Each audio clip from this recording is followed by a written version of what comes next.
संत महिमा अपार है, कैसे पाऊँ पार।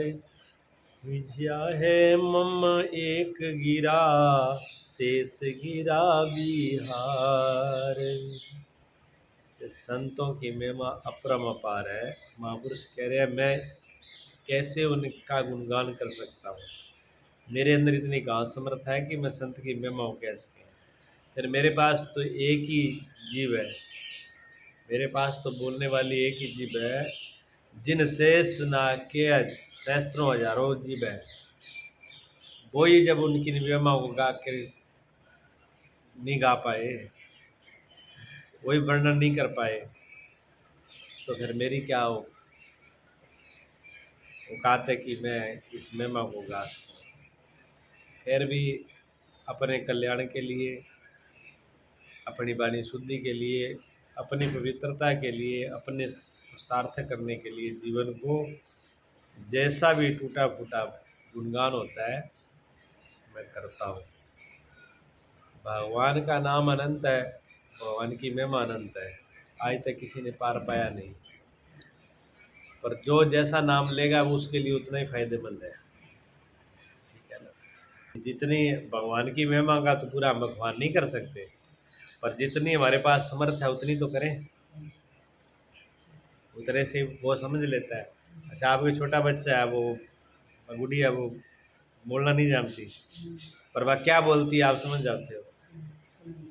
वह हुआ करे तो भी आपको समझ में आ जाता है भी ये कह रही है। जब इतनी बात आप भी समझ जाते हो तो वो तो सर्वज्ञ है, अंतर्यामी है, वो तो अंदर मन की सारी जानता ही है? तो वो तो सब जानने वाला है। तो इसी प्रकार जो जितना हमको सामर्थ्य दिया है उतना हमें अच्छा ही करना चाहिए।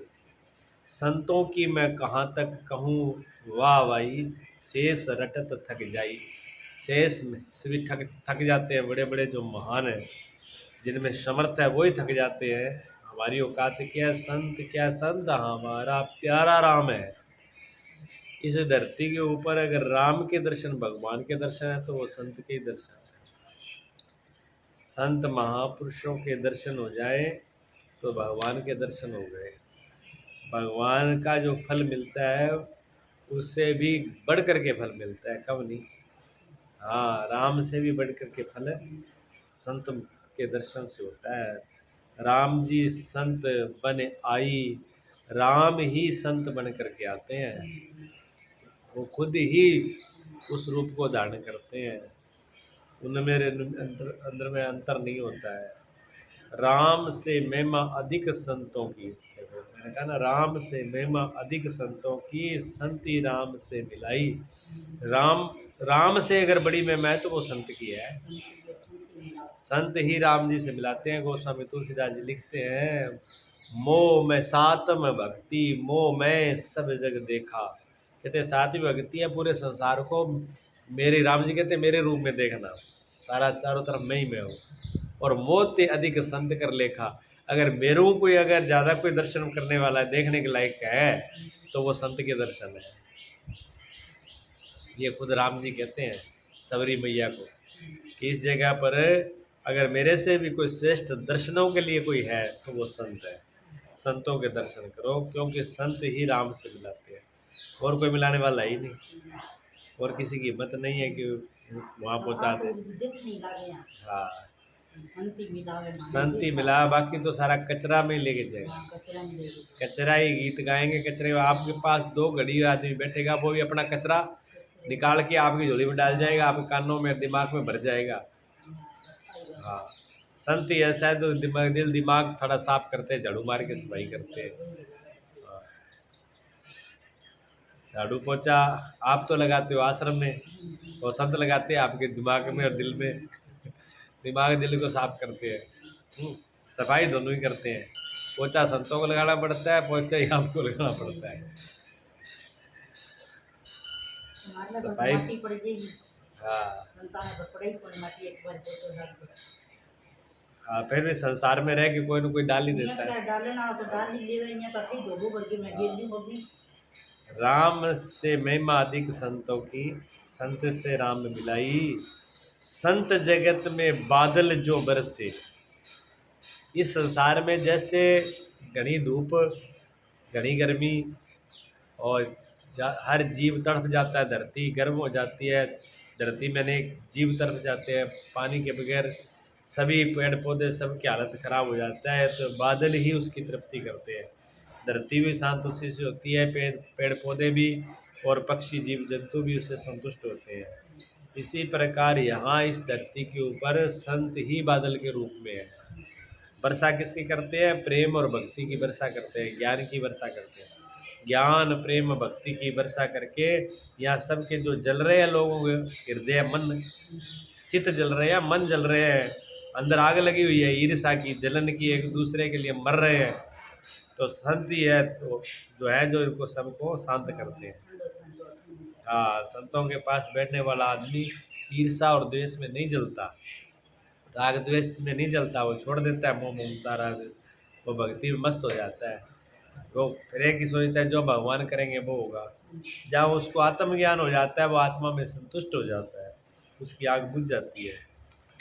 तो संत जगत में बादल, जो इस जगत में संत ही बादल हैं, जो आग बुझाई संत नहीं होता, सकल के माई जल मरती जग ताई। अगर संत इस जगत में नहीं होते तो ये सकल जगत आग में जल जल के मरता।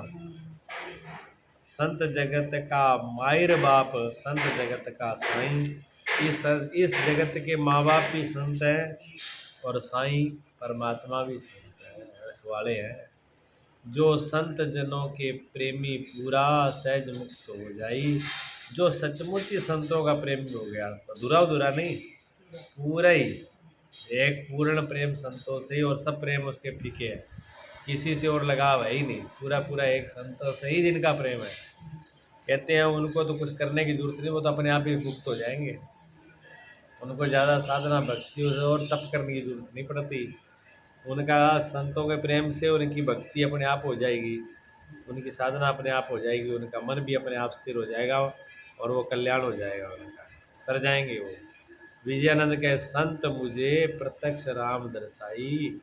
महापुरुष कहते हैं संत तो मुझे साक्षात राम प्रत्यक्ष, कोई धरती में साक्षात प्रत्यक्ष अगर राम है, भगवान है, तो वो संत ही है। मुझे तो ऐसा ही दिख रहा है, ऐसा ही मुझे नज़र में आ रहा है, ऐसा मुझे दिख रहा है।